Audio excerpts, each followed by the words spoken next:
Yo,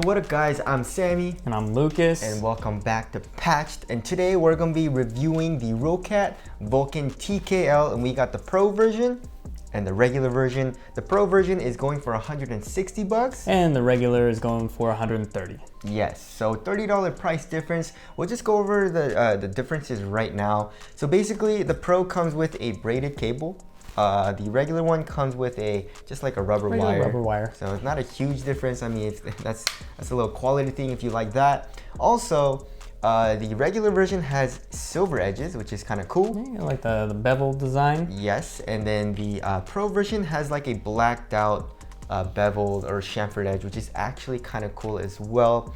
And then the Pro version comes with Titan optical switches, as compared to the regular version, which uses Titan mechanical switches, and that's about it. Yeah, that's about it. Yes. This one you can get browns on, however. So if you're a tactile type of guy, this might be yours. But this guy with the reds in there, I usually love tactile keyboards, but I didn't mind it at all. I actually really liked it. Yes. I thought the switches were awesome. Exactly. So if you guys do want to get either of these keyboards, we'll leave a link in the description box. They also have a full-size keyboard as well. No 60% though, which kind of sucks. All right, so we got, I guess, 5 rubber feet. Yeah, 5. That's a lot of rubber feet. And of course, we got a kickstand here as well to adjust. It's just one angle, but that's actually, it's not that bad. It's plenty. Yeah, that's plenty for me. It's actually way better than some 60% keyboards. Yeah, I actually really like that. I usually always have the kickstand up, and that's just more comfortable for me. Yeah, and so, I mean, right out the gate, the first things you notice is very low profile. Very low profile. So it's kind of weird. It's an interesting look. It's not really what I would expect from a keyboard. And then you look at the keycaps and you're like, well, that's low profile too. And at first I didn't really like it. I wasn't a fan of the design. And then you feel how they feel. And they're so unbelievably stable is the first thing that I noticed. It's unbelievable, like there's no wobble, like almost at all. There's enough give to make it so it doesn't feel like you're pushing down like a brick, you know? But they're so stable. I don't know how else to explain it. It's crazy. Yeah, and they have like in their like tech specs, it says key stabilizer technology, and it says that in every keyboard ever. So we're like, okay, cool. We're not really expecting much. But then you actually play with it, and like Lucas said, this has the least amount of key wobble that I've ever felt. Yeah, we've been through a lot of keyboards, and this is the first one where I immediately put my hands on it and was like, okay, that's different from the others. Because the other ones were like, I mean, I guess it's like little more stable. Yeah. I don't know, but exactly. Like we mentioned, we have the chamfered edges here on the side, and also these are both TKL versions of the keyboard. So here on the top right corner, we have a volume rocker, which feels super nice and very tactile. Yes. I like that. It's a super nice. It has very tactile steps, and then you have a button here, just a single button. Yeah. I wish they would have added one more, because there is an empty space right here, but this button is bound to mute. So if you want to mute your media, then you can do that, or you can go in their software and change the binds for that as well. So as far as the Titan optical switches in there go, they have a lifespan of 100 million keystrokes as opposed to 50 million on this.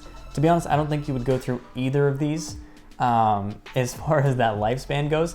But it's a nice little added bonus, as well as with the optical switches. I mean, they're supposedly faster. There's supposedly 0 delay.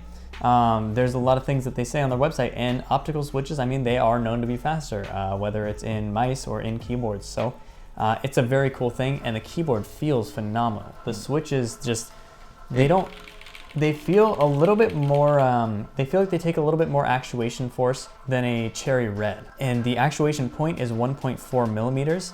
And it feels just right. Like I don't have to like just brush over it, you know?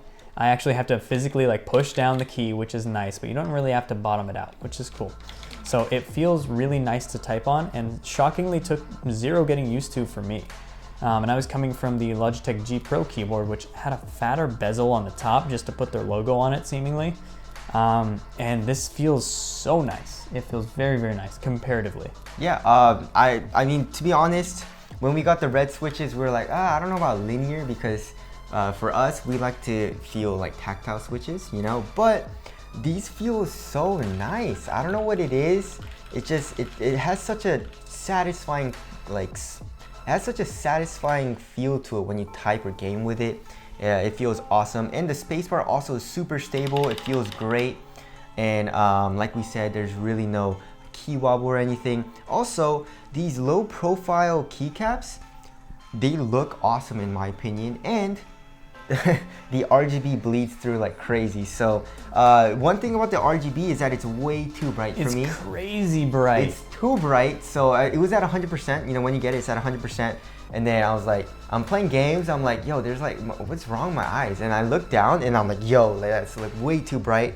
And that's obviously due to the fact that the side walls that the keycaps usually come with aren't there on this keyboard. So the RGB light bleeds through, and I put it at like 50%, and it's still plenty bright. So if you guys like bright RGB, that's a really cool option. And yeah, you guys can do like a whole bunch of like RGB options on their software. They have this really cool one called like IAMO, like smart RGB system or something like that, where when you press it, it changes colors and all that. The RGB is, I feel like it's one of the best that I've ever seen.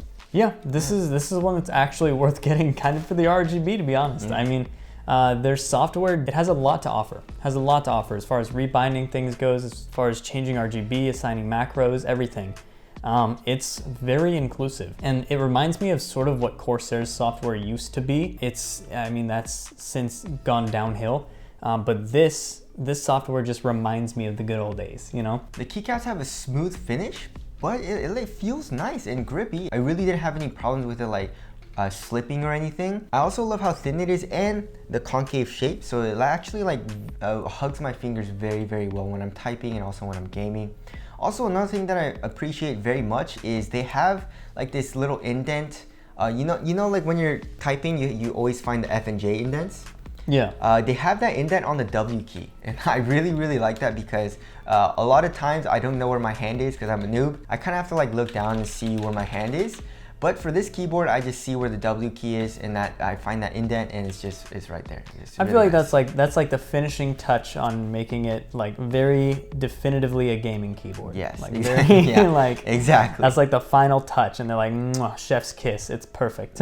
Exactly. Also, like we mentioned with the cord, it's a USB-C type cable here in the middle of the keyboard, which Lucas really, really likes. Seal of approval, baby. Exactly. USB-C. It's directly in the middle, which I guess is normal, but some keyboards have it on the left, some keyboards have it on the right. All right, so wrapping things up, this is our favorite keyboard. This is what we're using every single day right now. It's better than the Antutu Pro. It's better than the Durgod. It's better than the Ducky keyboards. It's better than the Glorious keyboards. And we've tried a good amount of keyboards. Yeah. And literally, for me personally, this is my favorite. I love the switches. It feels great. I love the keys. I love the RGB, believe it or not, because usually I don't care about the RGB, but it actually looks pretty cool on this keyboard. And just everything about this keyboard, I love how it's like a small compact design as well, as opposed to your G Pro keyboard, right? Yeah, they just had extra bezel for seemingly no reason. I love the low profile. I think it's really cool. This one definitely shocked me. ROCCAT's been sending some bangers lately, because honestly, we got this in and we're kind of just like, this is gonna be, you know, just another keyboard or whatever. And the second we put our hands on it, we're like, oh, wait a minute, this is different. Yeah, like that's exactly how it legitimately different. I remember we literally pulled them out. We were on like the kitchen table, and it was like, oh shoot, this is different. Yeah. And it's definitely something different. It's worth trying out. 160 bucks, I don't think is too steep of a price for something with optical switches and a solid 10 keyless keyboard. I think people have paid a lot more for much worse. Exactly. In the past. So yeah, and if you don't want to spend 160 bucks, you can get the regular Vulkan keyboard for 130 bucks. Yeah, $30 and cheaper. The feel is pretty much just the same. For all intents and purposes, I would say it's the same. As far as this goes, you just know it's faster. So if you're looking for a competitive edge and you need the speed of optical switches, go for it. Do it. Spend the extra 30 bucks. And I would say even do it anyways. You know, if you've got the extra 30 bucks lying around, spend the extra 30 bucks on this. Never hurts to have optical switches in there. So anyways, 100% recommended if you guys couldn't tell from this review. And again, if you guys do want to get it, we'll leave a link in the description box. But that's it. Thank you guys for watching, and we'll see you guys next. See you in the next one.